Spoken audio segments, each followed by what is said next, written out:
Imagine a game that fuses ideas from Metal Gear Solid's VR missions, the arcadey shooter sensibilities of Returnal, and the telekinetic abilities of the underappreciated game from Midway called Psi-Ops, the Mindgate Conspiracy. Well, you don't have to dream about that because a company called N-Dreams has built that game. It's called Synapse. You have to play it on the PlayStation VR 2, however. That is the only way to jump into this world. But I gotta tell you, right out of the gate, you hear the incredible Jennifer Hale and David Hayter in your earbuds, and to hear those two together in this game is just absolutely wonderful. They're incredible people, and I was so overjoyed to hear them both in this game. Of course, it connects it directly to Metal Gear Solid lore, but it also has a Metal Gear Solid VR missions kind of vibe, where everything is kind of manufactured. You're entering into this kind of memory space, and you are on a roguelite, and what you've got to do is battle all kinds of manufactured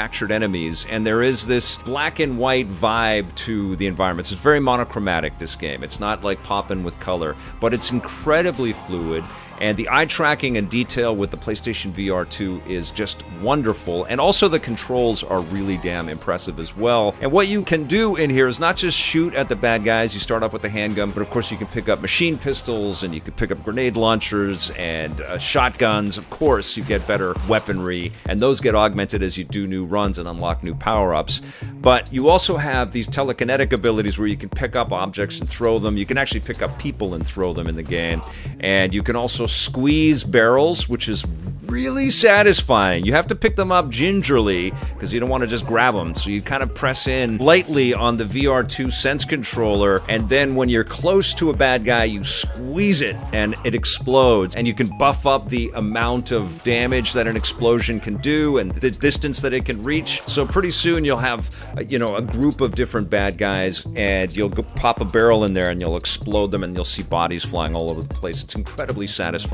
You also have these firehead guys that come running after you. You can hear them clomping around in the 3D space that you have around you, and they're chasing after you, and they're coming after you, and you know they're coming. They're just like out of the Serious Sam games, those guys that come screaming at you and then they explode. Very frustrating, very satisfying to kill them before they get to you, though, because they'll pop out of nowhere. And then you'll start to reach these memory gates, you'll have boss fights, and then you'll recognize that the game doesn't go on for very long. It's meant to be replayed. It's very much like an arcade game, and in keeping, I think, with satisfying VR games, it's one to be replayed over and over again. It's not like a 40-hour experience. It doesn't go on and on forever. You're meant to replay it. You're meant to hit these challenges and get the currency that gets you to unlock new abilities so you feel a lot more powerful. And then it's really about speed trials and stuff. Something tells me that N-Dreams is probably going to throw in some extra content here. But I do have to say that I've been playing it over the last week or so since I've got it, and it's summertime here in Vancouver, BC, Canada. Shout out Vancouver.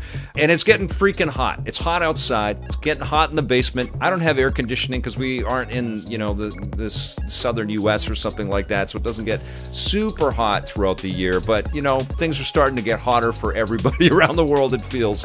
So it's felt very sweaty to play this game for too long. And I haven't been playing VR all that much because I've been lost in Final Fantasy 16 and Diablo 4 and Tears of the Kingdom and Street Fighter. All of these huge games have come out. So I started to get a little hot and queasy playing this game. And I was loving it, but it was like, oh, and I took it off yesterday, and I actually had to have a little lie down. I had to have a little LLD after I was playing this game. Although it's an incredible experience, it's just not super robust, super beefy in terms of content and gameplay. You're going to see a lot of the same stuff over and over again. The environments repeat. They're not procedurally generated, so you're going to see a lot of the same kinds of things, and you have some control over the environment. You're creating bridges and activating elevators and stuff like that. But I don't mind. I mean, it kind of also evoked Pistol Whip for me, and Pistol Whip is one of those games that you can jump into and play over and over again, or Beat Saber. There is such a satisfying core loop in this game, and it runs so well on PlayStation VR 2, but I have to say, this is such a cool concept. This could also be extracted and expanded upon and built into a flat screen experience, and that would be wonderful too. So N-Dreams, if you watch this review, I really like what you've started here with this concept and with this game. And Psi-Ops is this abandoned property that allowed us to have all of these cool telekinetic powers like this. I wouldn't mind if you kept going with the same kinds of ideas and bring back David and Jennifer and let us go deeper into this world. I do think if you have a PSVR 2, this is a great pickup for it. It's one of those games where you could show it to buddies and impress upon them how fun it is. It's very accessible. It's very fun. It's just not super beefy. I'm going to give Synapse an 8 out of 10.